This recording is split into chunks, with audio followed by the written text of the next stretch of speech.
Great writing isn't just about how you write, it's also about what you write. Today on Writer's RX, I'm talking about logic faults, those problems that arise when your supernatural characters do things that just don't make sense, or when their situation or setting doesn't fit the established mythos. A logic fault pulls your reader from your prose because suddenly the reader has questions, and those questions aren't the types of questions you want your readers to have.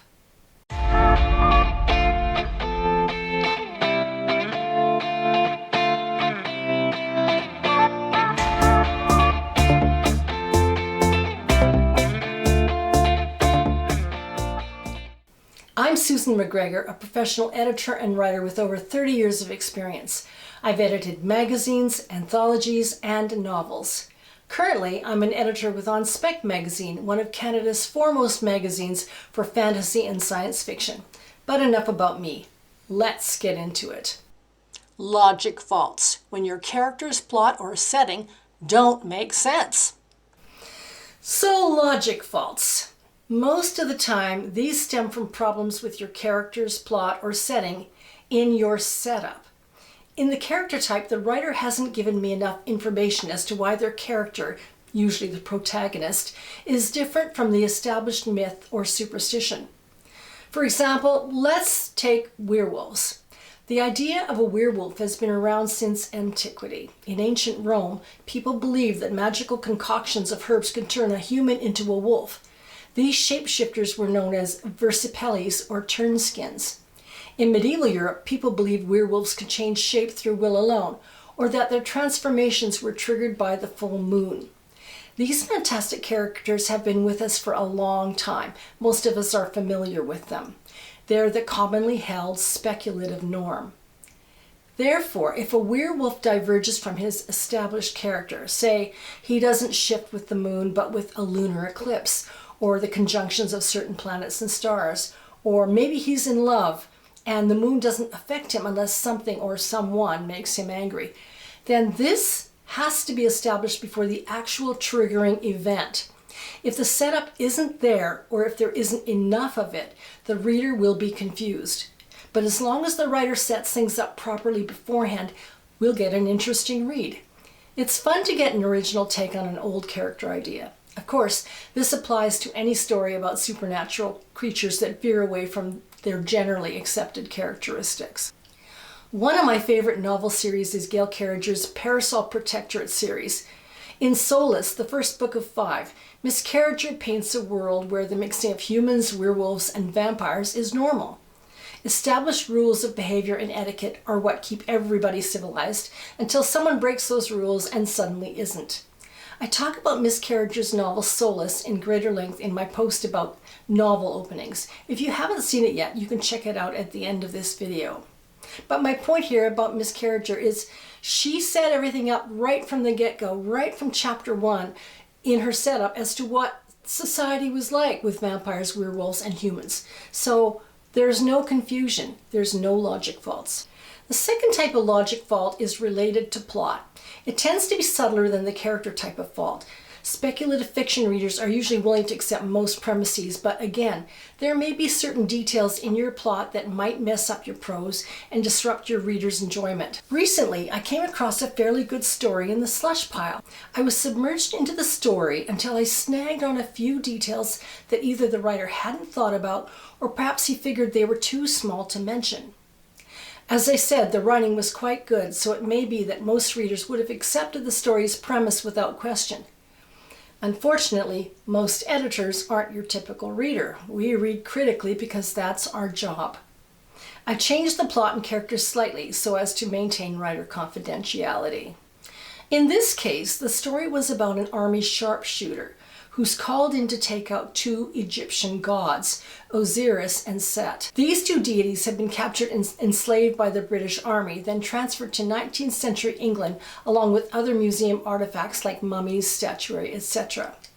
I have to mention too that Set in the original Egyptian religion was the one who killed Osiris. So Osiris is actually in spirit form. Anyway, somehow the gods managed to free themselves of their magical shackles that had been placed upon them, and out of revenge for being captured, are about to wreak havoc on 19th century London.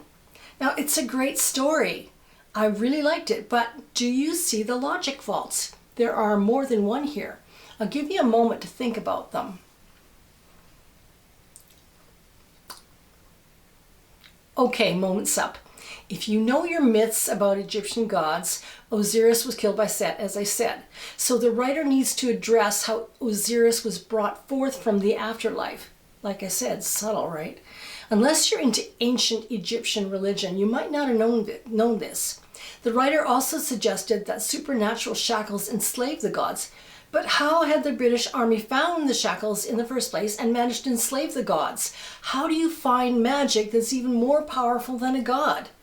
So that needed to be addressed. Maybe a lack of belief is what weakened the gods over thousands of years. But this also needed to be mentioned, not assumed. Plus, how do you move a god from his homeland to England? He is a god after all. Again, unless you're familiar with ancient Egyptian cults, you might not know this. Finally, how does a sharpshooter defeat a god with bullets? All of these details weren't mentioned, and they are important. There needs to be those things in the setup.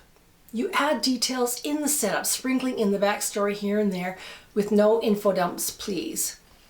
And now, a word from our sponsor, which happens to be me, as I've just started this channel. If you like the advice I'm giving you, please give me a thumbs up and subscribe. It may not seem like a big deal to you, but it is to me. Every like and subscription I get matters and affects the YouTube algorithm.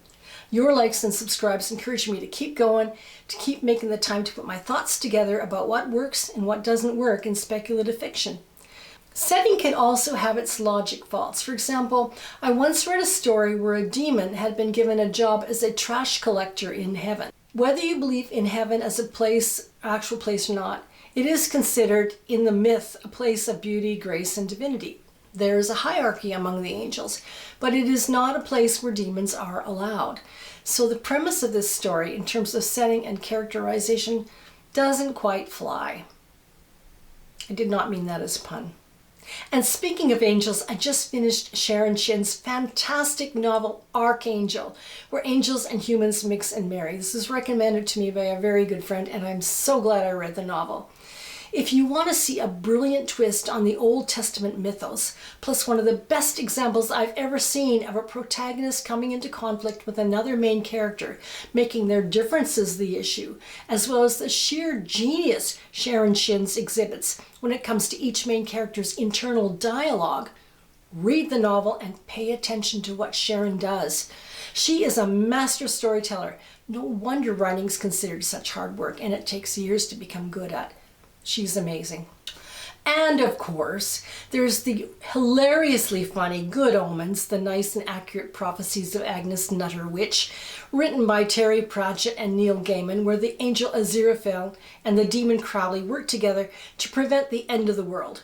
The character, plot, and setting introductions are brilliantly done, and I love the theme, which is mostly about friendship between two very different characters, but who find their friendship and saving the world to be more important than anything. I mean, talk about strong motivation arising from the premise.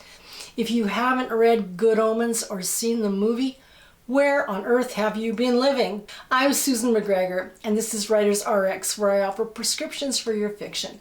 Please give me a thumbs up if you like this video, and feel free to comment. Thanks again for watching. If you like this video, please hit that like button and subscribe. Also, check out my other videos on novel openings, how to write engaging characters, strong plots, and much more.